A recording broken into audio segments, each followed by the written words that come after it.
good morning, good afternoon, whatever time it is. Welcome to another episode of Nerd Fights, our nerd-based debate league, and we have an epic match for you guys. We have two debuting competitors. We have Matt Graham and Nicholas Twohig.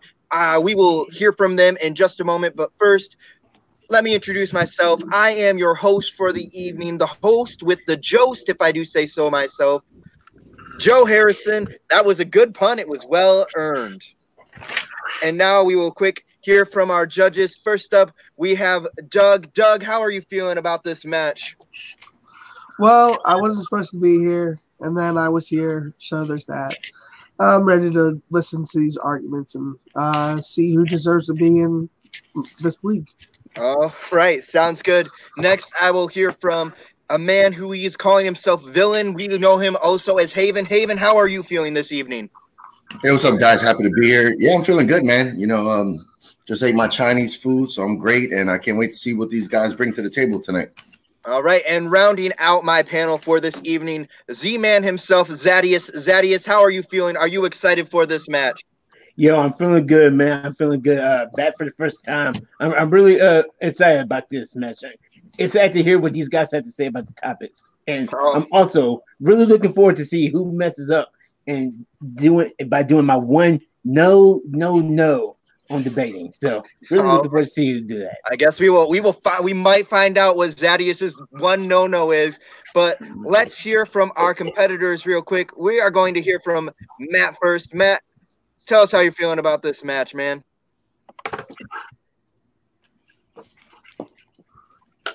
I'm excited. Nicholas is a buddy of mine. I know he can talk, but this is fandom, so let's get sweaty, buddy.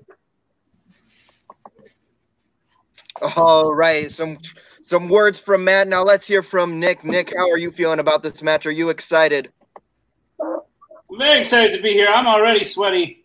And Matt is a good friend, and I look forward to this. I can talk, so thank you for admitting that. And I feel the judges will relate to me because of our facial hair connection. So thank you.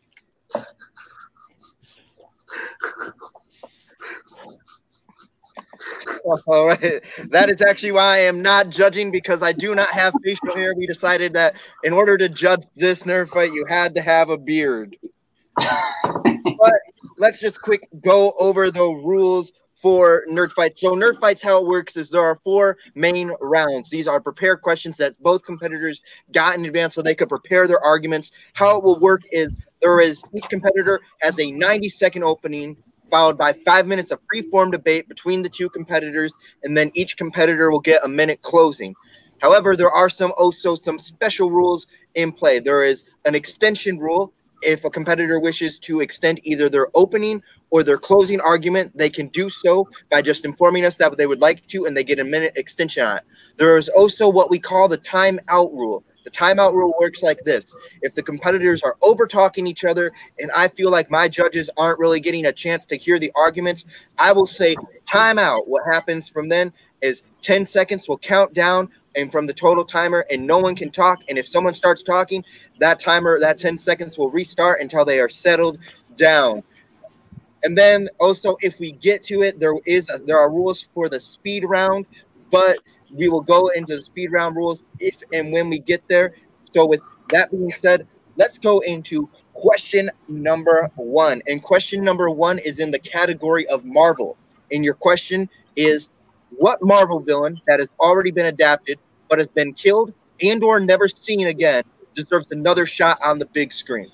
We are going to be hearing from Matt first on this one. Matt, your 90 seconds begin whenever you start talking. Marvel's had a track history of having shitty villains. We can all say that.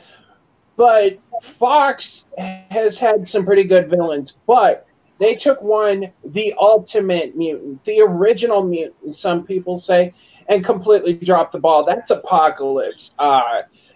His costume wasn't right. He basically was Ivan Ooze of the X-Men universe.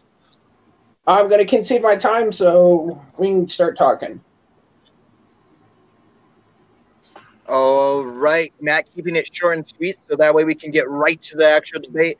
Let's see if Nick will do the same thing in his opening. Nick, your 90 seconds begin whenever you start talking.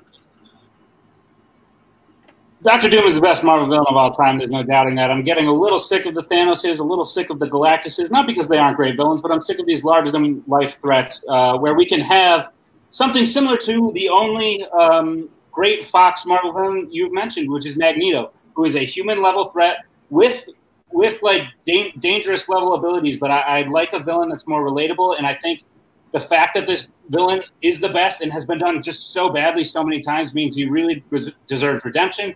And I think feasibly we're actually getting to the point where we could see a really great Dr. Doom on screen.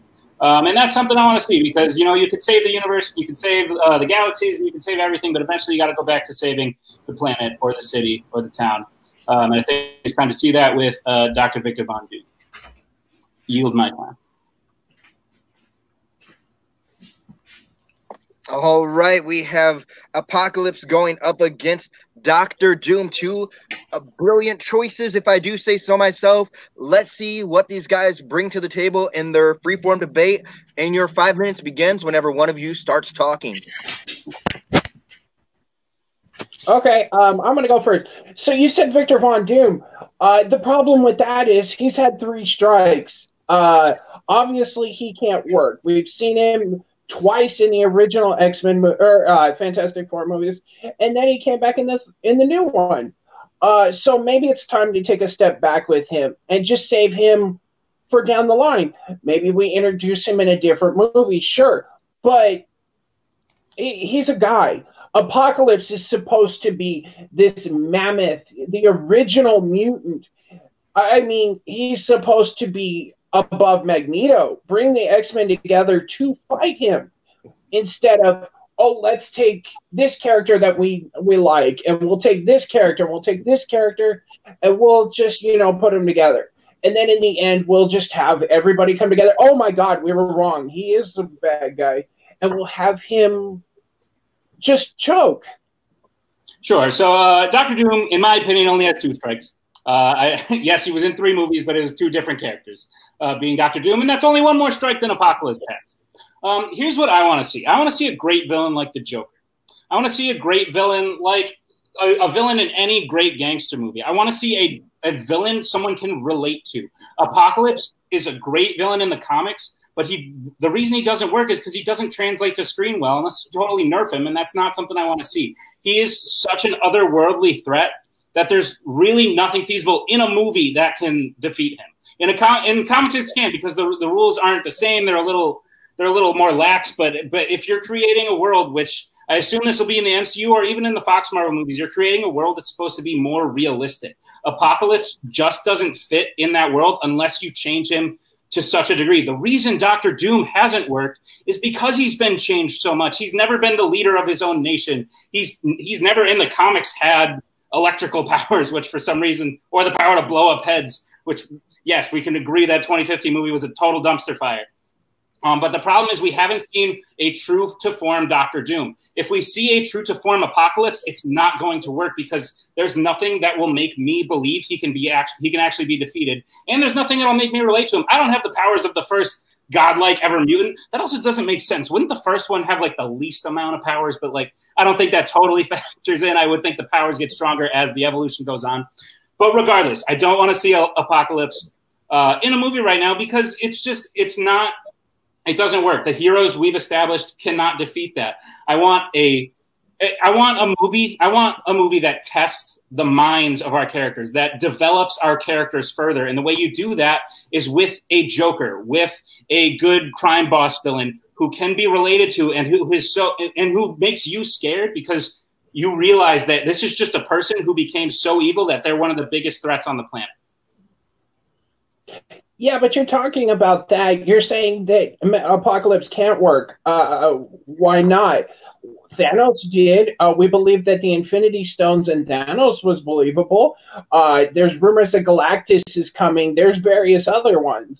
So if Apocalypse, we slowly build up to him becoming this ultimate threat, and we could have the X-Men and the Avengers team up to take him on.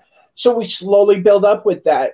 We've got various movies and TV shows are coming. It's reported that the Scarlet Witch WandaVision is going to be the House of M. So we have her slowly start developing that, and that's when we bring them over. We can have that.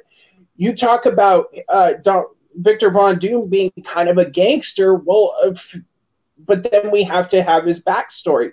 So we have to see him and the Fantastic Four develop. We can't just throw him into a scenario where he's there. We have to see him. You want to see, so you're telling me you want to see something kind of like Civil War or even The Winter Soldier all over again. Those movies have been played out. Now it's kind of, they're opening up the world. Why would we, since we have this cosmic force and we're just going to bring it back to Earth, I mean, you might as well just make him a Spider-Man villain the way you're talking. Yeah, just to respond to that, Black Widow's coming out. It's not going to be a universal threat. We've had Thanos, so even on the off chance that Apocalypse does work, we've just seen something like that. We've just seen this crazy level threat. We need to go back to the roots of Marvel. There's a reason Doctor Doom's been around so long. It's because he's relatable. It's because he develops the characters of the characters in the movie, of the heroes we love, as opposed to just showing what powers they have. I want a deeper movie than just here's a really big bad guy that we need to figure out how to beat. Time. That is time on the 5 minutes of debate. Oh man, that was heated. I'm glad. Great argument. Judges for this one, but we still have closing arguments, and we will hear from Matt first. Matt, you have a minute for your closing argument, and your minute starts whenever you start speaking. We need the next step.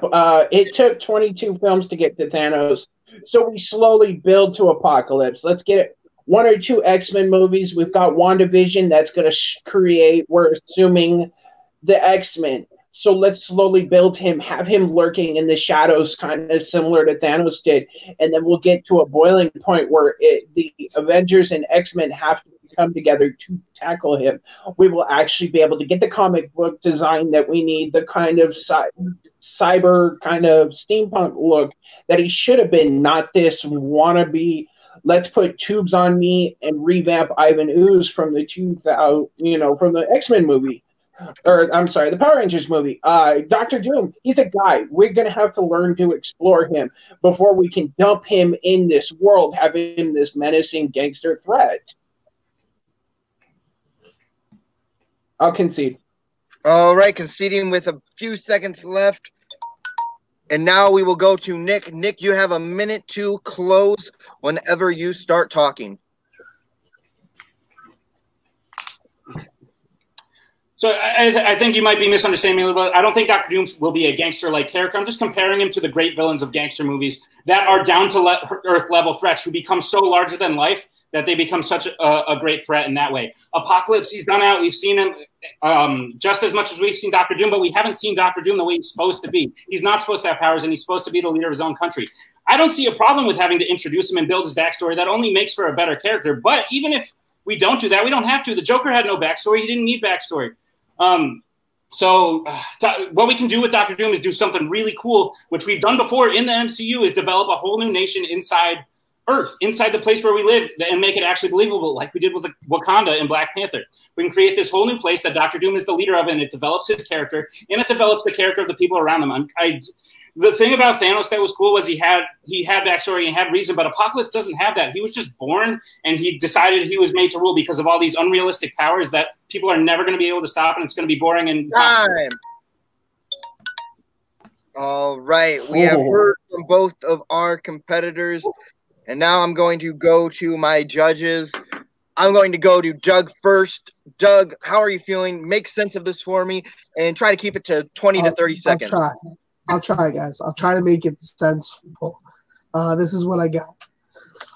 All right.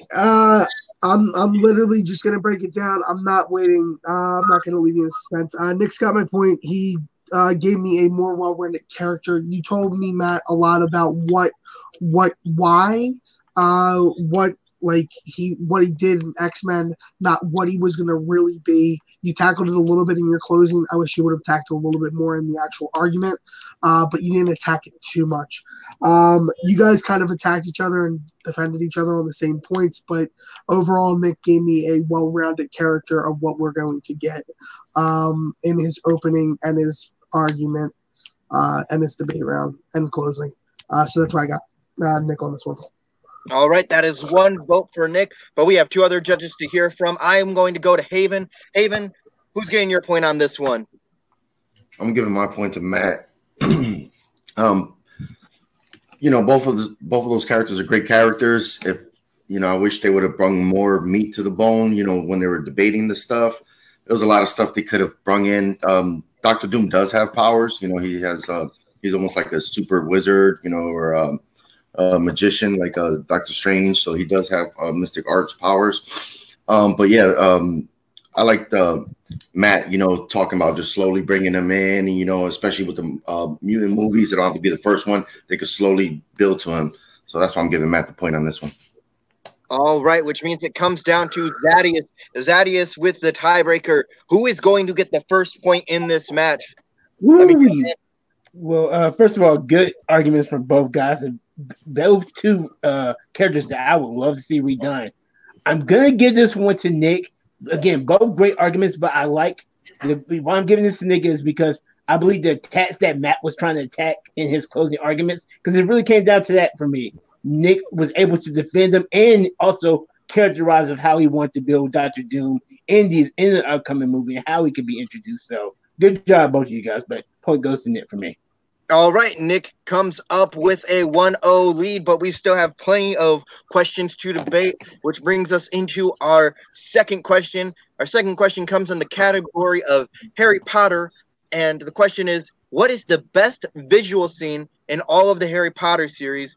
We are going to go to Nick first on this one. Nick, you have 90 seconds for your opening whenever you start talking. But before that, I just want a quick reminder, both of you still have your extension on the table if you want to use it. Remember, it goes away if we go to the speed round.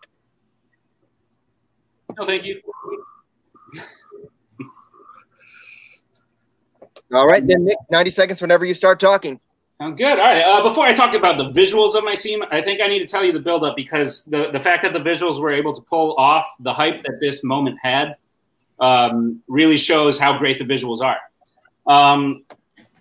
Although all wand battles, most wand duels in the Harry Potter universe are kind of boring. They're just people staring at each other, holding one spell while it clashes in the middle, and it sort of does that. The battle between Dumbledore and Voldemort was one of the most built up to things in the entire series. And the fact that they made that look cool and made that such an epic moment really shows how well the visuals played into that scene. You get to see them using elements. You get to see them using fire in a really creative way. And it all looks realistic, and it feels dangerous because it feels like you're in there with Harry. You get to see the glass shattering. That's such a spectacle to see all the glass come down and then Voldemort throw it all at Dumbledore. It's got variety of visuals, and it's just awesome. And yeah, I'll wait till the 5-minute round to continue on that. But yeah, Dumbledore v. Voldemort. All right, we have Dumbledore v. Voldemort from Order of the Phoenix, and now we are going to go over to Matt. Where Matt, you are opening. You have 90 seconds whenever you start talking.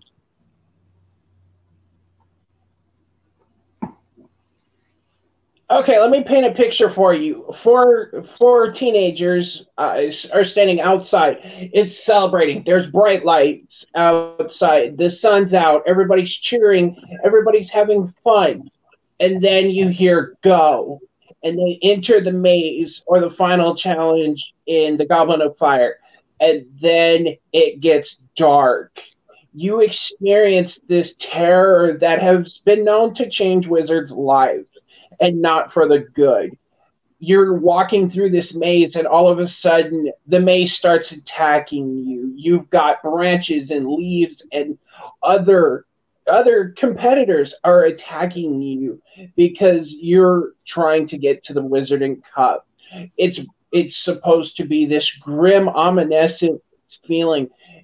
You've got, various different types of foliage are attacking you. Then you've got the winds that start blowing, and you can see the maze starting to tear apart. And then we run into Cedric Diggory, and all of a sudden the terror comes because everything has changed, and you're not sure why. And you looking around, and you've got little pieces of stuff flying. You've got spells casting. You've got everybody is out for themselves. So the Goblet of Fire, the final challenge, is the best visual scene in Harry Potter. Time. All right, we have the Goblet of Fire, the maze scene, and versus the Voldemort Dumbledore battle in Order of the Phoenix. You guys have 5 minutes. Your 5 minutes will begin whenever one of you starts talking. Matt, you know I love you, brother. Since when are branches and leaves and wind scary? Like, none of this was scary. And this was, you didn't even pick the best looking scene in Goblet of Fire. The dragon battle is way, way better. Even the underwater scene is way, way better. It's so dark. If we're talking about best visuals, this is literally reminiscent of episode 3 of the final season of Game of Thrones, which I won't get too far into because I'll start getting real pissed, but like, let's not go there. I never felt scared once. Some roots attack you, some like the bush is closed. I'm like, what is the worst thing? I've fallen into a bush as a kid. Like, this isn't scary. The thing about Dumbledore v. Voldemort, one, you can see it. Two, it's got so much uniqueness. It's got so much variety, and it's all believable. And it's what you want to see magic being used as. The dichotomy of Voldemort's fire dragon versus Dumbledore's like ball of water, or thousands of shards of glass being thrown at Dumbledore and Harry, and Dumbledore turning them into snow. It's fire and water. It's like good and bad, hot and cold. It's so great, and it's all believable. And it's what Harry Potter really should be about, not bushes collapsing on people. I don't know how that kills a person. Well, but you got to think about it, though. I mean, it takes 32 pounds of pressure to kill somebody. Hold on. Sorry, dropped my tablet.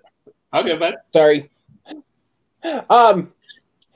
So you say it's not scary. Have you ever been into somewhere where all of a sudden everything goes from bright and sunshiny to dark and ominous, and you know that there's something out there that could get you, let alone when they get to the cup, just running up to the cup itself, you can see this enchanted glow that is actually forming off of the object and onto the area itself. It actually gives it a feel of safety. Granted, it turns out to be a port key to Voldemort, and the death of Cedric Diggory, but you've got a complete change in scene. And with your scene, it's actually more impressive. A little before that, when the Death Eaters show up and start attacking them in the beginning, that's more impressive because you've got the ominous of the arch itself and the spirits coming off of it. Your scene is just two people standing in a room. It's the best representation of Avatar: The Last Airbender I've ever seen. Same. Definitely not taking that away. Well, that's not true. The show was pretty damn good. But anyway, so here's the thing, Matt. I think you're getting stuck up on the tone of the scenes and not so much the visual effects. The maze scene is not visually appealing. It's so dark and foggy, and it doesn't create this sense of fear in me because it's just bushes, and the only thing we ever see attack someone are roots that come out of the ground, and it doesn't make any sense to me. And it's not that hard to look good. It's not that visually creative. What's visually creative is a giant damn fire dragon, and then a ball of water, and then glass and snow. And yes, 32 pounds of pressure can kill you. You know what else can kill you? A giant ass fire dragon. So that's terrifying. I disagree that it's better before that because it's just blobs of black like smoke running into blobs of white smoke. And they're just doing normal curses, which are fine. Like, I love Harry Potter, but what everyone always wanted to see was magic being used in a creative, visually stunning way, which it really was in the Dumbledore v. Voldemort battle, Dawn of Justice. Dawn of Justice, huh? Okay. I'd like that fact check. I've never heard of that. But you're talking about it visually. Once when they're standing on the outside of the challenge, it's a completely different world. They might as well have been going into a different world, because when they're trying to rescue somebody, Harry performs the spell, and it is a completely different world. That maze had never been there before. But the branches attacking people, you said that's the only thing. No, you've got the bewitched contestants who are attacking each other. And then you've got the chase. Yes, it is branches coming to each other. But you've got to look at it from that point of view, is the fact that this is cursed. So we don't know how they're actually being pushed against each other. You could get stuck in there and have the branches pull you apart. Now, your scene is just two people fighting. I mean, they could have done that with standard effects. The glass itself shattering and the dragon, you could see better dragons on Game of Thrones. Time. That is time. 2 Game of Thrones references. we have some Game of Thrones references going on in a question about Harry Potter. Never thought that would happen, but it just did. We are going to go to our competitors for their closing arguments. We will start off with Nick. Nick, you have a minute for your closer whenever you start talking. Sure. So I think Matt is talking a lot about the tone of the scene, what actually happens in the scene, and not really focusing on the visuals. Victor Crumb being bewitched doesn't contribute anything to the visuals. The only visuals you see in the maze scene are bushes rustling. It's not visually creative. It's not visually like fantastic. What's fantastic is the fact that Voldemort can create fire and make it look like a big beast, and it actually looks real. Or that he can be trapped in a ball of water and it looks real, and I'm scared. And Harry Potter is our window into that, where he's just sitting by helplessly and watching these crazy things, or Voldemort like throwing lightning and trying to hit Harry Potter. It all looks real. And the visual effects, it's just best visual scene. Even if the glass is practical, that still contributes to the visuals. And it's such an amazing shot as it all comes down and destroys the picture of the minister, which ties up and represents what that whole movie means, is the fall of the ministry. Your scene, it's a good wrap up to the movie, but it's not visually interesting at all. It's not scary because I've fallen in a bush as a kid and it's fine. All right, we have Nick Strong, heated closing. Now let's go over to Matt for his closing. Matt, you have a minute whenever you start talking. You talk about it just being the bushes, but you got to think about it. Just the slightest breeze of the wind, you actually see it coming towards you. You see that the maze itself is collapsing. When they first start, they start on the outside and everybody's celebrating and you can see it. It's bright, it's elegant. And then they step into the maze and it closes. You see that the actual maze itself closes to be one confined fortress. And then they start going in, and then everybody disappears for a little while, but the maze itself starts controlling it to bring them together. And then we get a little further into the maze when it starts attacking each other. You see the look on Cedric Diggory's face. He is not there, or not Cedric. You see the look on their face. They're not there. They're completely gone. And then you see the ominous of the cup illuminating the room. Yours is just two people fighting in a room. It's a giant ball of water. I can freeze water and show you what that looks like. That is time. Time. Hopefully I was able to overtalk a little bit. I should have gone with you. But, so, yep, heated on both sides. It is warming me up. It is cold outside where I am at. Neither of you picked the right visual scene, though, which is Horcrux, Harry, and Hermione making out. But besides shut your mouth. Do not mention that. Oh my God. Wow. But with that being said, I will go over to my judges and I will start with Haven. Haven, how are you feeling about this round? Who's going to be getting your point? I'm giving my point to Nick. I haven't seen any of these visuals or the movies that they were referencing. So, Nick, was visualizing it a little more for me, so I could see where he was coming from. Matt, he was, he talked about in the beginning when they were outside happy, then going in, but he didn't really paint the picture for me, where I could actually see where the danger was coming from. At least with Nick's argument, I could kind of see the scene picturing in my mind, so I'm gonna have to give it to Nick. All right, so that is one vote for Nick. We'll now go to Zadius for this one. Zadius, how are you feeling? Who's getting your point in this round? Again, two good arguments and two good things, if I may say so myself. However, there was one thing I was thinking when Matt was speaking about was that he's great. He's very good setting the mood and everything, painting a good picture, but visually it's not really turning me on. But damn it, if Nick did not say that in his next argument, I'm like, well, not paraphrasing, of course, but Nick brought that up, and I don't believe Matt necessarily defended himself against Nick's critique of how it's not really visually stunning. Victor Crumb is not anything visually good to look at, and Nick said he was around. Nick said the tone was. He was agreeing that the tone was good, but visually stunning. Matt really didn't give anything stunning about it, so it's gonna go to Nick. All right, so Nick is getting the point. He will be up 2-0 going into question 3, and this is the situation we are in.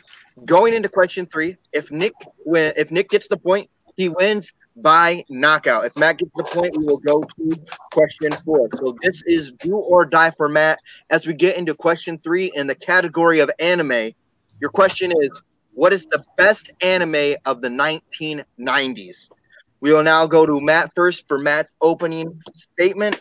Matt, you have 90 seconds whenever you start talking.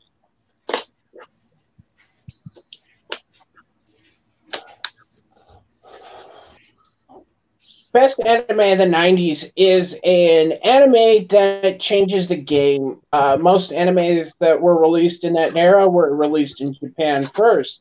This one wasn't. This one taught us about different kinds of music. Most people growing up in the 90s really heard of jazz, and they were like, jazz? Well, that kind of sucks.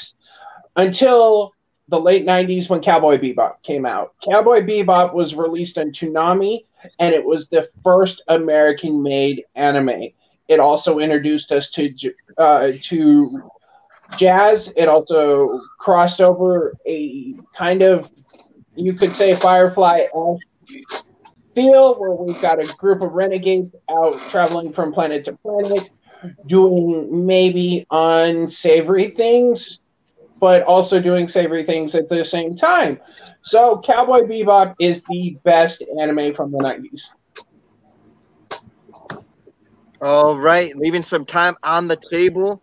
And I just did some quick fact checking. It aired in Japan first from April to June of 1998. Just some quick fact checking. It did not air in America first. It did air in Japan first, but that is not part of the argument. That's just some quick fact checks for me. And so now we will go to Nick for his opening statement. You have 90 seconds whenever you start talking. Sure. I don't think it matters where the anime came from. In fact, I think it being released in Japan first is a really cool, unique way to bring over a bit of culture for the youth to learn. And I think what makes the best anime is honestly one that has a good lesson to teach, that has a great ending, and really is just a feel-good sit-down to watch. And that's why I picked Sailor Moon, released in the 90s. As opposed to the very overrated choice of my opponent. And let's go. All right, leaving a lot of time on the clock. Let's see how that works out for Nick in terms of strategy as we get into our 5 minutes of free-form debate, which will begin when either Matt or Nick starts talking. So you say it's Cowboy Bebop's overrated. So you're telling me it's overrated because it introduced a generation to jazz, or it was the first American actually made anime, opposed to other animes that were released in Japan first and then half-ass reworded and then brought to America? No, first of all, you're talking to a guy. I love jazz, dude. I really do. If it introduced a generation to jazz, good on it. I don't think that makes it much better of a show, especially if you rewatch it today as someone who already likes jazz. The problem with it is its characters are really not good people to admire. Like all their motivations are through money, whereas in Sailor Moon, it's just people trying to be good people. And they're characters that introduce the watchers to new ways of life, to new ways of behaving, and it's really just it's feel good. And to me, a feel-good show is much better than one that relies on like the sort of negative emotions of humanity, like greed. And it's really not tied together very well. The episodes are very episodic. And to me, the characters are just overrated. They're not very relatable. They're not really very fun to watch. Yeah, but but you say that, you look at the best movies out there. We relate to the bad guy. You know, we follow the bad guy. Earlier, you brought up the Joker. Even the Joker today, you know, with Joaquin Phoenix. He's not the most savoriest character, and yet people are drawn to it. Sailor Moon, or even the way you were describing it, was a good role model. There are plenty of shows and movies out there that have that. I mean, you could take The Princess Bride. The whole time he's saying "as you wish," but he's telling her he loves her, and he actually goes out and, you know, takes over the pirate ship and comes back to save her. So what? Because it's, oh, you know, they've got a good heart, that makes it better? I mean, a lot of people like it. But you look at this. This shows us a show. Most animes back then were good. You know, it followed these normal, everyday, good people. You could take Dragon Ball. You could take Dragon Ball Z. It's, you know, them doing good against bad. This is just shows us a different side. I mean, you could take it back to the gangster movies, like you were talking about earlier. That's what it falls under, is, you know, we're just following a different group of people doing various different things. Sure. No, I'm not saying that because they're not the most likable characters, it makes it a bad show. I'm saying it makes it a worse show than one that you can watch and just sit down and feel good. I think sometimes that kind of movie or that kind of show is just what you need at the moment. And the characters spike, like, there's no connection between the episodes. It's really not put together well to be a story, whereas Sailor Moon is. It is, though. I mean, if you look at it, yes, it is episodic, but most TV and anime kind of is. Unless it's doing a complete arc, they are episodic. You know, you can take even Sailor Moon. There are points where we're going to have a little bit of filler here, and then we'll jump back to the main story. And then we'll have a little filler here, and we'll have a little, you know, and then we'll jump back to the main story. Sure. As with Cowboy, we're following these people in their lives. Not every day is going to tie into 10 different stories. You know, we all as adults go to work every day. We come home, we take care of our families if we have them, just like they do in Cowboy Bebop. And then from time to time, yes, there are various things that come together to change it. Sure. No, I think like every show does that. You're right. It has filler here and there, but mine, it does it less. And it is really good having an overall arc. That's why Avatar, The Last Airbender, which we've brought up so far, is so good. But to have that show, and again, since I mentioned in my opening, the ending of Sailor Moon is so heart-wrenching. You say that like, man, I'm worried about you. You say that like it's a bad thing. Like, it's okay to have your heart rest. Sometimes it makes a show really good. And it's okay to be in touch with your emotions. And that's what Sailor Moon, if anything, teaches little boys who don't think it's okay to be in touch with their emotions. And it's bringing the culture that they've never seen. It's making people better people. And to me, that makes a better show. If you have anything you want to say in 5 seconds, go ahead. I've never seen too many boys that say their favorite anime is Sailor Moon. All right.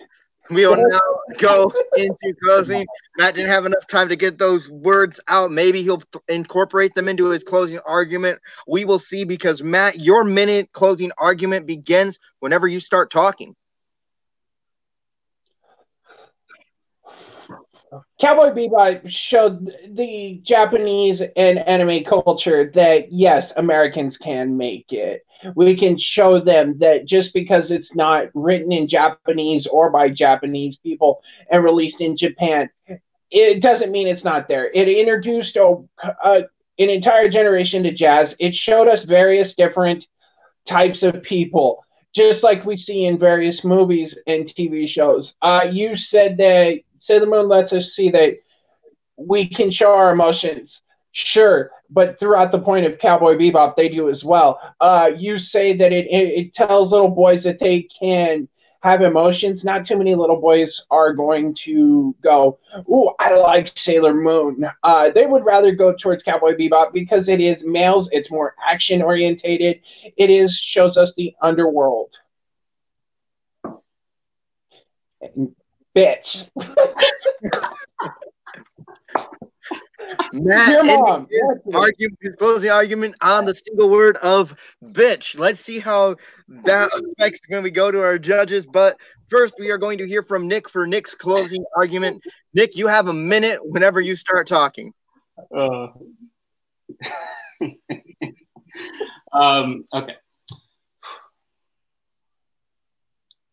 Not to get too political here, but just because there are females in the show does not mean little boys should like it more or less. I think it's the fact that it's males versus females doesn't make one a better show.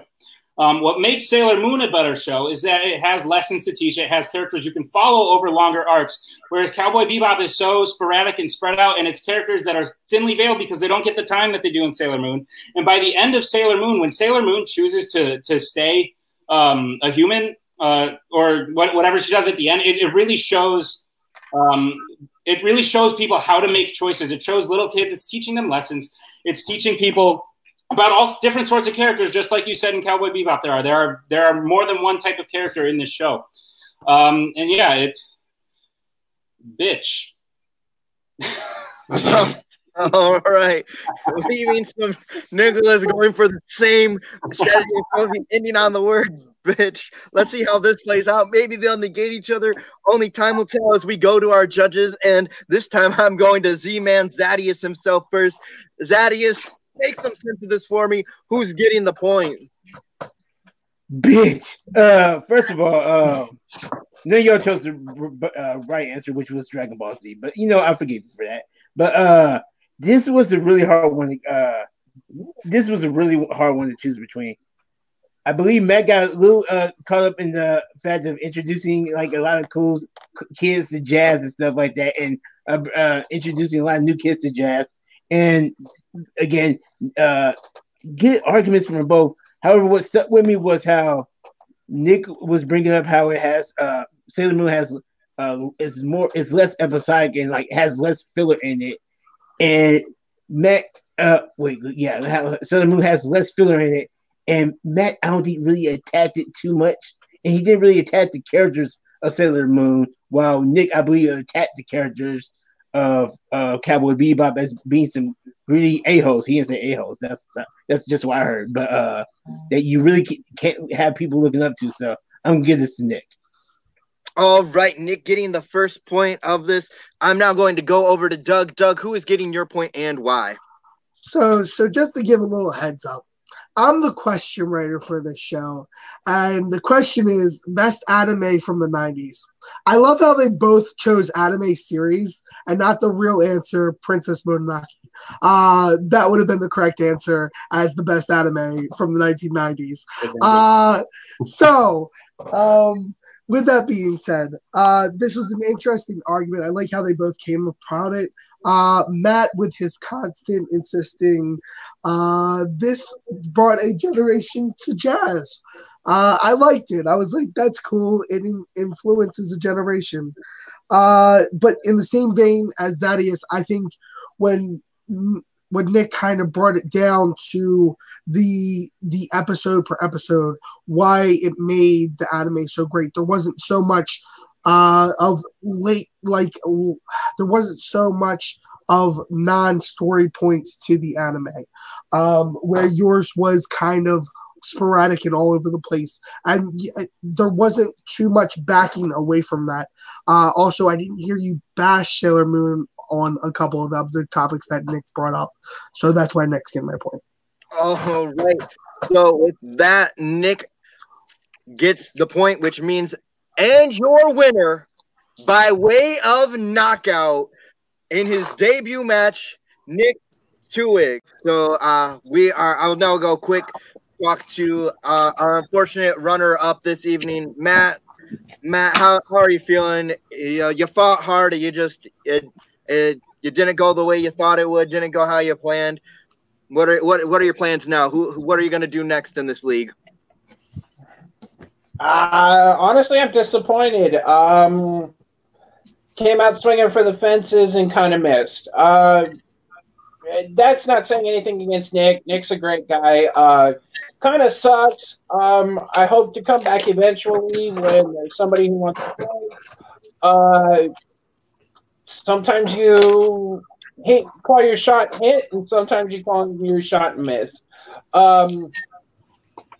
It was, it was a back and forth. What can I say? Nick had definitely put up a fight for everything I had to say. So we'll just have to wait and see. All right. Now, is there anyone who you would potentially want to come back and play against in the future? I don't care. I just want Doug to set something else up.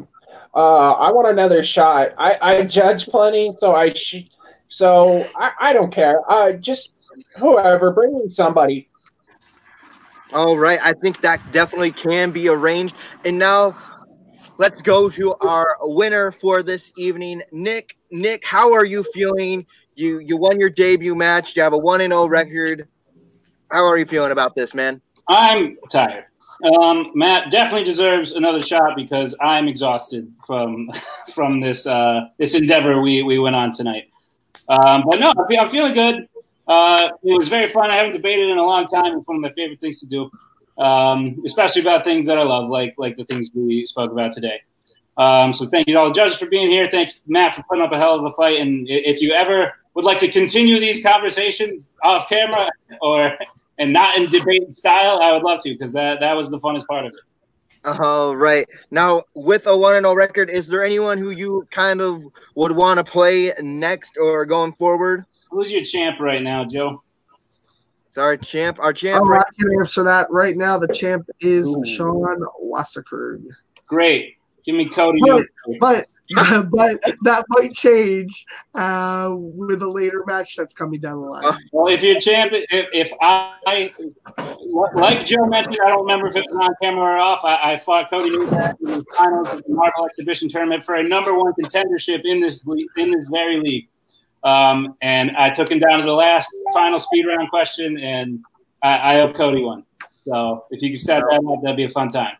All right, we can see if Cody would be up for a rematch. We'll reach out to him. We'll have his people talk to your people eventually.